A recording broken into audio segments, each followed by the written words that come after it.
بعدہ کلام کرتے ہیں، جتنی بھی آئے ہیں سب کا احترام کرتے ہیں اور قبول کیجئے فیروز کی یہ گزارش، بڑے خلوص و وفا سے سلام کرتے ہیں۔ السلام علیکم ورحمۃ اللہ وبرکاتہ۔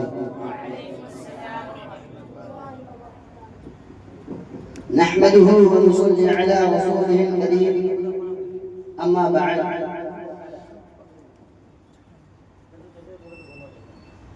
دل بدل سکتے ہیں، جذبات بدل سکتے ہیں، ملک کے فکر و خیالات بدل سکتے ہیں، دل بدل سکتے ہیں، جذبات بدل سکتے ہیں، ملک کے فکر و خیالات بدل سکتے ہیں، اور دور موجودگی کی دن رات بدل سکتے ہیں۔ تم بدل جاؤ تو یارو حالات بدل سکتے ہیں۔ رنگ نشاط بزم دو علم پہ چھا گیا، جس دن کا انتظار تھا وہ دن بھی آ گیا۔ تجھی سے ابتدا ہر چیز کی منتہا تو ہے، تجھی سے ابتدا ہر چیز کا منتہا تو ہے، اجل سے ابد بے ابتدا انتہا تو ہے۔ تو ہی اول، تو ہی آخر، تو ہی ظاہر، تو ہی باطن، تجھے کو حمد زیبا ہے، ہم سب کا خدا تو ہے۔ اور فنا مجھ کو، بقا تجھ کو، فنا تیری، زبا میری، میں فانی بے بقا ہوں، ذات باقی لا فنا تو ہے۔ اور مجھے حیرت ہے کس طرح انکار کرتے ہیں، جدھر دیکھو جہاں دیکھو وہی جلوہ نما تو ہے۔ الہی بیان دعا کر رہا ہوں، تیرے بارگاہ میں التجا کر رہا ہوں، اور میرے انتہائی گزارش یہی ہے کہ تیرے نام سے ابتدا کر رہا ہوں۔ تعریف اس خدا کی جس نے جہاں بنایا، کیسی زمین بنائی، کیا آسماں بنایا۔ محترم دوستوں اور بزرگوں اور عزیز ساتھیوں اور ڈائس پر بیٹھے علماء کرام، آج اختر کو جو ذمہ داری دی گئی ہے یہ ایک بہت عظیم ذمہ داری ہے۔ ایک طرف یہ ذمہ داری ہے تو دوسری طرف اپنے کم علمی کی نگہدانی ہے، لیکن چونکہ بڑوں کا حکم ہے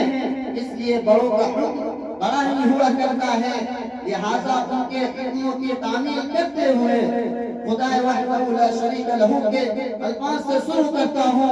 کہ حسن ہی حسن ہے، اس سمت اٹھاؤں آنکھیں، حسن ہی حسن ہے، اس سمت اٹھاؤں آنکھیں، نور ہی نور ہے تا حق نظر آج کی رات۔ محترم دوستو، اگر کسی قبیلے کا ذمہ دار نہ ہو تو قبیلے میں تنازع عام ہو جاتا ہے، اگر کسی جماعت میں امیر نہ ہو تو اس جماعت میں جماعت بچھڑ جاتی ہے، اگر کسی قافلے کا رہبر نہ ہو تو قافلہ بھٹک جاتا ہے، اگر کسی لشکر کے سپہ سالار نہ ہو تو وہ لشکر شکست کھا جاتی ہے، اگر کسی پنچایت کا سربراہ نہ ہو تو پنچایت نہیں کہلاتا، اگر کسی چمن کا مالی نہ ہو تو وہ چمن اجڑ جاتی ہے۔ جس طرح ہر چمن کے لیے ایک مالی کی ضرورت ہوتی ہے، جس طرح ہر جماعت کے لیے ایک امیر کو منتخب کیا جاتا ہے، جس طرح ہر ملک کے حکمرانی کے لیے ایک حکمراں کو چنا جاتا ہے، جس طرح ہر سرپنچ کے لیے ایک سرپنچ کو منتخب کیا جاتا ہے، ٹھیک اسی طرح جلسہ کے اجلاس کے صدارت کے لیے ایک صدر کو منتخب کیا جاتا ہے۔ تو عظمت القرآن کے جلسے کے صدارت ایک ایسے شخصیت کو سونپتے ہیں جن سے میری مراد مولانا و مفتی محمد تبریز عالم حلیمی قاسمی دامت برکاتہم عالیہ، استاد حدیث مدرسہ جامعہ اسلامیہ دارالعلوم دیوبند، اس کی تائید کرتا ہوں۔ محترم دوستوں، اس علاقے کا دینی و مدارس دینی و مرکز ادارہ، ابھرتا ہوا ادارہ مدرسہ اسلامیہ عربیہ فضائل القرآن ہے، جس میں 4 طالب علم حافظ قرآن ہوئے ہیں۔ ایک طالب علم فوقانیہ کا امتحان دینے کے لیے گاؤں کیے ہوئے ہیں، لیکن 3 طالب علم اس مدرسے میں موجود ہیں۔ محترم دوستو، عام طور پر لوگ سمجھتے ہیں کہ مدرسہ بڑے بڑے عمارتوں کا نام ہے، مدرسہ خوشگوار بلڈنگوں کا نام ہے، پرسکون ہاسٹلوں کا نام ہے، خوشگوار درسگاہوں کا نام ہے۔ اگر ایسا ہوتا تو اس سادہ سا چبوترے کو مدرسہ نہ کہتے، جہاں بیٹھ کر تعلیم حاصل کرنے والوں کو اصحاب صفہ کا نام سے یاد کیا جاتا ہے۔ اگر ایسا ہوتا تو دیوبند میں واقع انار کے درخت کے نیچے پڑھانے والے استاد اور شاگرد جس نے پڑھایا اس کو مدرسہ نہ کہتے۔ آپ ہم سے پوچھ سکتے ہیں کہ مدرسہ کسے کہتے ہیں؟ مدرسہ انسان کو انسانیت سکھاتا ہے، مدرسہ انسان کو سیدھے راستہ سکھاتا ہے، مدرسہ دل میں علم کی نور کو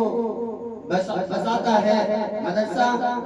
اعلیٰ ادب اور اخلاق سکھاتا ہے۔ محترم دوستو، اگر یہ دینی مدارس نہ ہوتے تو آپ کا نکاح پڑھانے والا کوئی نہیں ہوتا، اگر یہ دینی مدارس نہ ہوتے تو آپ کا جنازہ پڑھانے والا کوئی نہیں ہوتا، اگر یہ دینی مدارس نہ ہوتے تو حقوق والدین بتانے والا کوئی نہیں ہوتا، اگر یہ دینی مدارس نہ ہوتے تو حقوق جوزان بتانے والا کوئی نہیں ہوتا، اگر یہ دینی مدارس نہ ہوتے تو خانقاہوں میں اللہ اللہ کہنے والا کوئی نہیں ہوتا، اگر دینی مدارس نہ ہوتے تو رب کی توحید کو بتانے والا نہیں ہوتا، اگر یہ دینی مدارس نہ ہوتے تو دعوت و تبلیغ میں محنت کرنے والا نہیں ہوتا۔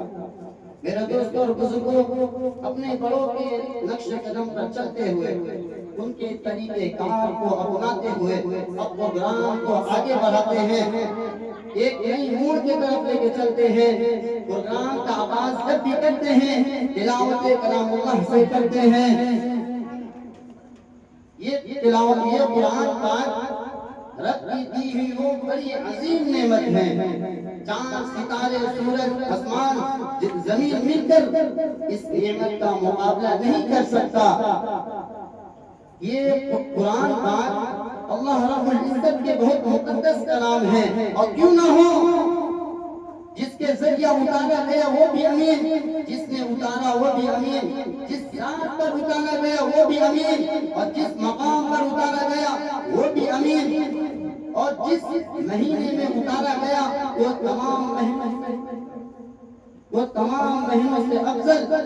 اور جس رات میں اتارا گیا وہ 1000 مہینوں سے بہتر ہے۔ قرآن پاک رب العزت کی وہ حسین کرتا تحفہ ہے جو 23 سال کے قلیل مدت میں نازل ہوئی۔ بڑے سے بڑے فصحا، ادبا، شعراء حیران اور پریشان رہ گئے، ان کی آیتوں کو سن کر پتھر دل بھی موم ہو جاتے ہیں۔ یہی وہ قرآن ہے جو رہتے دنیا کے انسانوں کے لیے سراپا ہدایت ہے، یہی وہ قرآن ہے جس کے بدولت جن و شیاطین کو آسمان پر جانا بند ہوا، یہی وہ قرآن ہے جو محبوب حقیقی سے رضا نصیب ہوتا ہے، یہی وہ قرآن ہے جس کے بدولت حضرت عمر فاروق رضی اللہ تعالی عنہ کو ایمان نصیب ہوا، یہی وہ قرآن ہے،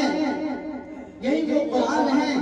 جو حضرت عمر فاروق رضی اللہ تعالی عنہ کو ایمان نصیب ہوا، یہی وہ قرآن ہے جو رہتے دنیا کے انسانوں کے لیے سراپا ہدایت ہے۔ اب میں اسی قرآن کے لیے ایسے ہی قاری قرہ اور مفتی اعظم کو دعوت سخن دے رہا ہوں، جن سے میری مراد حافظ و مفتی محمد نعمت اللہ صاحب ہے۔ ان قرآن سے قبل میں ایک شعر کہنا مناسب سمجھتا ہوں کہ دنیا کی کتابوں میں قرآن چمکتا ہے، دنیا کی کتابوں میں قرآن چمکتا ہے، قرآن میں اللہ کا فرمان چمکتا ہے، دنیا کی کتابوں میں قرآن چمکتا ہے، قرآن میں اللہ کا فرمان چمکتا ہے، اور معمول بنا لے جو تلاوت قرآن کی، اللہ کی نظروں میں وہ انسان چمکتا ہے، اللہ کی نظروں میں وہ انسان چمکتا ہے۔